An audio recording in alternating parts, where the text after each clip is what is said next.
Hello friends, मैं जन्मेजय मौर्य, बाल junior classes में आपका स्वागत है। आज मैं आपको इंग्लिश में वॉइस के बारे में बताऊंगा। वॉइस आपने सुना होगा। वॉइस वॉइस मीन्स हिंदी में होता क्या है? वॉच। वॉइस मीन्स क्या होता है फ्रेंड्स? वॉच। अब आपको देखना है वॉइस क्या है। वॉइस मीन्स जैसे हम किसी भी बात को कहते हैं तो कहने का हमारा जो तरीका है वही वॉच कहलाता है। तो उसको हम दो तरीके से कहते हैं। पहला क्या है? Active voice. कौन सा फ्रेंड? Active voice. और दूसरा है पैसिव वॉइस। इसको हिंदी में जान लेंगे। एक्टिव वॉइस मीन्स होता है करते वॉच, करते वॉच। और पैसिव वॉइस मीन्स होता है कर्म वॉच। तो कर्त वॉच क्या है और कर्म वॉच क्या है? शॉर्ट में मैं आपको वैसे एक बार बता देता हूं। कर्त वाच्य है पहला, जिसमें किसी भी वाक्य में कर्ता प्रधान हो। कर्ता इस वाक्य में क्या होता है? प्रधान होता है, मतलब उसी के द्वारा बात को कहा जाता है। जैसे फॉर एग्जांपल के लिए Ram is a good man.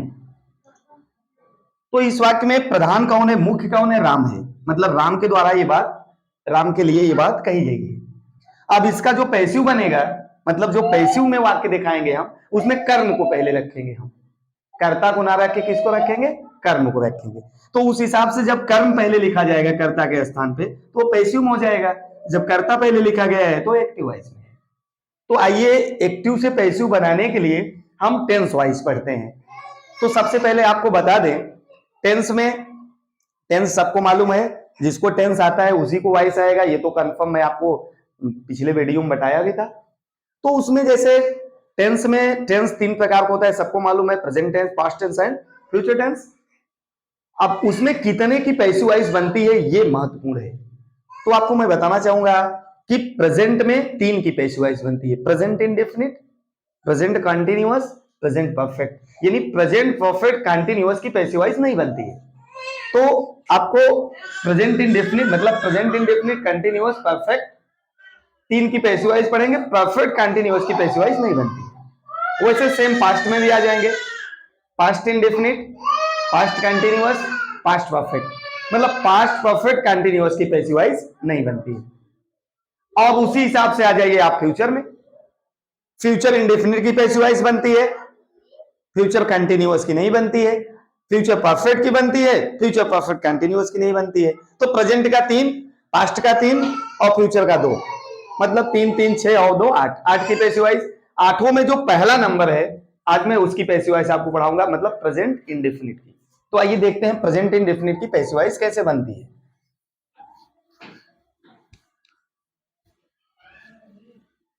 आपको पैसिव वॉइस पढ़ना है कौन सा? Present indefinite. तो चलिए देखते हैं। Present indefinite tense, present indefinite tense in voice. Voice में प्रेजेंट इंडेफिनिट का कैसे प्रयोग होता है तो देखेंगे। प्रेजेंट इंडेफिनिट के जो वाक्य होंगे उसको हम कैसे पैसिव में बनाएंगे। जिसको टेंस आता है गाइस, जिसको टेंस आता होगा उसके लिए वॉइस समझना बहुत ही आसान है। आइए मैं आपको देखो कितना इजी ढंग से, बहुत आसानी से बता दूंगा, आपको वॉइस समझ में आ जाएगा एक ही वीडियो में। तो जैसे कोई भी वाक्य है, प्रेजेंट इंडेफिनिट का कोई वाक्य लिखते हैं। जैसे मैंने लिख दिया ही राइट्स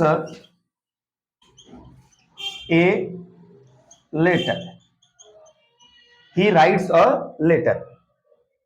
ये वाक्य किस टेंस का है गाइस? प्रेजेंट इंडेफिनिट का। प्रेजेंट इंडेफिनिट का कैसे आपको मालूम हुआ? क्योंकि सब्जेक्ट सिंगुलर का है और वर्ब में एस या एस लगा है, तो प्रेजेंट इंडेफिनिट का है। सिंपल सा है। यहां आपने लिखा है एक्टिव, मतलब ये मैंने एक्टिव वॉइस का वाक्य लिखा है। आपको बनाना क्या है? इसका पैसिव बनाना है। क्या बनाना है? पैसिव। तो इसको पैसिव बनाने से पहले आपको ये जानना होगा जितने भी सब्जेक्ट होते हैं उनका एक अपना ऑब्जेक्ट होता है। तो उसको मैं इधर लिख देता हूं, आप नोट कर लेंगे। आई का मी, ही का हिम, वी का अस, दे का देम, सी का हर, यू का यू ही होता है। ये इधर सब्जेक्टिव केस लिखा है और उस साइड मैंने ऑब्जेक्टिव केस लिखा है। ये सब सब्जेक्ट है और ये ऑब्जेक्ट है। अगर ये सबको मालूम हो जाएगा तो देखो पैसिव बनाना कितना आसान होगा। प्रेजेंट इंडेफिनिट की पैसिव बनाने के लिए एक छोटा सा आप स्ट्रक्चर पकड़ लेंगे। ये स्ट्रक्चर आप याद कर लेंगे। क्या करेंगे? सबसे पहले object plus is, am, are plus verb का third form plus by plus subject. यही स्ट्रक्चर आप इस पे लगा दीजिए, आपका पैसिव वॉइस बन गया। तो स्ट्रक्चर कहता है पहले ऑब्जेक्ट लिखो। ही सब्जेक्ट है, राइट वर्ब है क्रिया, और ए लेटर ऑब्जेक्ट है। तो ये स्ट्रक्चर कहता है पहले ऑब्जेक्ट लिखो, तो मैंने ऑब्जेक्ट लिख दिया, तो यहां हो गया ए लेटर और लेटर। फिर देखो स्ट्रक्चर कहता है इज एम आर में एक लगाना है, और लेटर मतलब एक वचन है, तो एक वचन के साथ सिंपल सा लॉजिक है कि इज लगता है, सबको मालूम है, तो इसलिए हो गया a letter is, a letter is. फिर देखो इज एम आर में से एक ही लगाना था, तो इज लगा के इसको छोड़ के आगे बढ़ा, तो बोला कि वी थर्ड लगाओ, मतलब वर्ब का थर्ड फॉर्म। तो वर्ब इसमें राइट, राइट का थर्ड फॉर्म गाइस होता है written, write, wrote, written, third form हो गया written. A letter is written. फिर क्या लगाने का है? बाई। मैंने बताया जितने सब्जेक्ट होते हैं उनका एक ऑब्जेक्ट होता है। ही भी एक सब्जेक्ट है, तो ही का ऑब्जेक्ट आप देख लेंगे, यहां क्या मिला? हिम। तो हमेशा ये सब्जेक्ट जब उस साइड जाता है तो ऑब्जेक्ट बन जाता है। इधर मैंने लिखा तो बन गया ही। अब इसका अर्थ समझेंगे।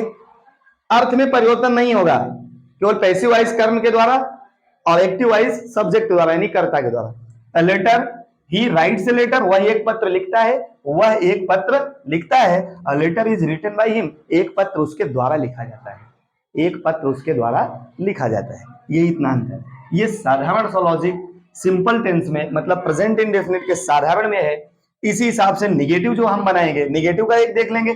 जैसे इधर लिखा we do not, we do not talk you, we do not talk you. अगर इसको हमको पैसिव में बनाना है तो वी सब्जेक्ट है, डू नॉट हेल्पिंग वर्ब है, टॉक मतलब बातचीत करना, ये आपकी क्रिया है। यू यहां आप सब्जेक्ट नहीं समझेंगे, यू ऑब्जेक्ट है। क्योंकि यू ये सब्जेक्ट है, ये वाला ऑब्जेक्ट है, तो ये जो ऑब्जेक्ट है ना वही वाला मैंने लिखा है, आप इसको मत समझना। क्योंकि जब एक वाक्य में दो सब्जेक्ट नहीं आते, एक वाक्य में दो ऑब्जेक्ट आ सकता है, तो दोनों एक ही पोजीशन में नहीं होंगे। यहां यू सब्जेक्ट वाला नहीं है, ऑब्जेक्ट वाला लिखा गया है। तो अब यू को मुझे इधर लगाना, मतलब ऑब्जेक्ट को सब्जेक्ट के स्थान पर लाना है, पहले ऑब्जेक्ट को लिखना है। तो यू का ऑब्जेक्ट भी यू होता है, तो इसका मतलब यू का यू ही आएगा, यहां यू हो गया। फिर ये से चलेंगे, इज एम आर में एक लिखना है, यू के साथ आर लगता है, सबको मालूम होगा, तो हो गया यू आर। इसमें नॉट लगा है तो उसी के साथ आप नॉट जोड़ देंगे, you are not, you are not. We third लगाएंगे, वर्ब का थर्ड फॉर्म, टॉक का थर्ड फॉर्म, टॉक। फिर वाई लगाएंगे। इसके बाद मैंने आपको बताया था इधर वाला सब्जेक्ट जब उधर जाएगा तो ऑब्जेक्ट बनेगा। तो वी का ऑब्जेक्ट क्या होता है? अश। यहां लिख दिया अश। We do not talk you, हम तुमसे बात नहीं करते हैं, हम तुमसे बात नहीं करते हैं। You are not talked by me, तुम मेरे द्वारा बात नहीं किए जाते। इसका ये लॉजिक बन गया। ऐसे आपका इंट्रोगेटिव होगा। तो गाइस आज के वीडियो में केवल इतना ही। नेक्स्ट वीडियो में हम आपको मिलेंगे इंट्रोगेटिव सेंटेंस बाद। तब तक के लिए थैंक यू।